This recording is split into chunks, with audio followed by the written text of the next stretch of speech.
55 நாள்ல 1,00,000 ரூபா சம்பாதிக்கலாம்னு சொல்லியிருந்தேன். அப்படி முடியலன்னா ஒரு பக்கம் மீசை எடுத்துறேன் சேலஞ்ச் பண்ணியிருந்தேன். இன்னைக்கு 19 நாள். வாங்க எவ்வளவு சம்பாதிச்சிருக்கோம்னு சொல்லிட்டு பார்க்கலாம். இன்னைக்கு எவ்வளவு ஓட்டியிருக்கோம்னா, போர்ட்டர்ல 830 ரூபா ஓட்டியிருக்கோம். ராபிட்டோல 722 ரூபா ஓட்டியிருக்கோம். ஊபர்ல 371 ரூபா ஓட்டிருக்கோம். ஓலால 237 ரூபா ஓட்டிருக்கோம். இது எல்லாத்தையுமே கூட்டினா 2160 ரூபா வருது. இதுல இருந்து பெட்ரோல் காசு 255 ரூபா, அப்புறம் சாப்பாடு காசு ஒரு 60 ரூபா மைனஸ் பண்ணா 1845 ரூபா இன்னைக்கு நம்ம ஓட்டியிருக்கோம். நேற்று வரைக்கும் நம்ம எவ்வளோ ஓட்டியிருக்கோம்னா 24,349 ரூபா ஓட்டியிருக்கோம்.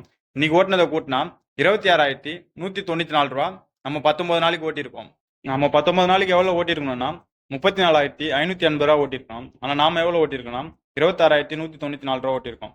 இன்னும் 8,386 ரூபா அதிகமாக ஓட்ட வேண்டியது இருக்கு. இன்னைக்கு டார்கெட்ல இருந்து ஒரு 20 ரூபா எவ்வளோதான் அதிகமாக ஓட்டியிருக்கோம்னு நினைக்கிறேன். ஆனால் அது பத்தாது. ஒரு நாளைக்கு 200 ரூபா மேலே ஓட்டினாதான் நம்ம 8,000 சில்லறையா டேலி பண்ண முடியும்.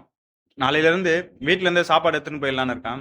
ஏன்னா இந்த எக்ஸ்ட்ரா ஓட்ட வேண்டிய அமௌண்ட்ல இருந்து ஒரு 2,000 சில்லறை கம்மியாகும். மீதி இருக்கிற நாள்ல நம்ம சாப்பாடு வெளில சாப்பிடாம இருந்தா. இந்த எக்ஸ்ட்ரா இருக்க அமௌண்ட்டை எப்படி 55 நாளுக்குள்ள ஓட்டி முடிக்கிறேன்னு சொல்லிட்டு என்னோட வீடியோ தொடர்ந்து பாருங்க.